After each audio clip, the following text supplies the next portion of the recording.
Hello everyone, this week's Parsha is Parsha Nitzavim. And in Parsha Nitzavim, in the opening verse of Parsha Nitzavim, Moshe declares to Bnei Israel, Atem Nitzavim hayom kiluchachem. You stand before God today, all of you. This is generally understood as an expression of encouragement and consolation of the harsh tochacha, rebuke, presented toward the end of the previous Parsha, Kitavo. The section describes in graphic detail the terrible calamities God threatened to bring upon Bnei Israel if they discarded His laws. Here in Parsha Nitzavim, Moshe reassures the people, you stand before God today, even with all the rebuke and warning, you stand here before God. Ultimately, the Jewish people will survive forever, even if they endure periods of calamity, heaven forbid.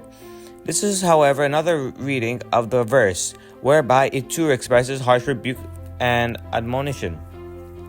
Humans differ from angels in their ability to change, to grow, and to improve. Angels cannot change, they remain the same from the moment they're created until they expire. For this reason, the prophet generally describes the angels unable to advance or progress.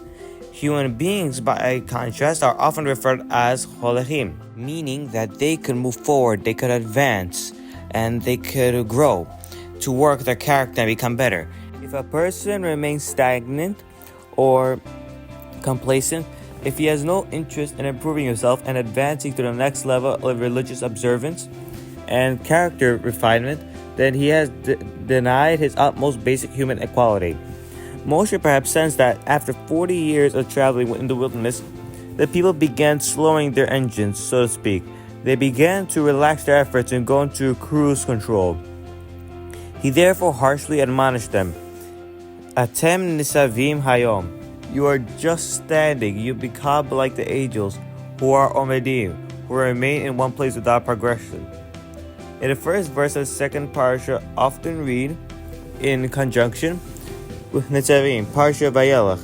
Moshe tells the people, I am 120 years old today. I can no longer go and come, and God has told me, you will not cross the Jordan River.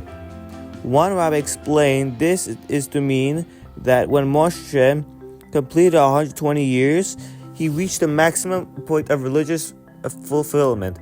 If we can imagine such a thing, the only religious achievement that we had yet to realize was observing the mitzvot in the land of Israel, and God forbade him from crossing into the land. Therefore, he informs the nation. There was no longer any reason for him to continue living. If a person does not grow and advance, if he no longer builds on his previous accomplishments and strives to become something greater, then the purpose of life is lost. This message that emerges from the Parsha Nitzavim is perhaps one of the reasons why Halacha requires reading of this Parsha just prior to Rosh Hashanah.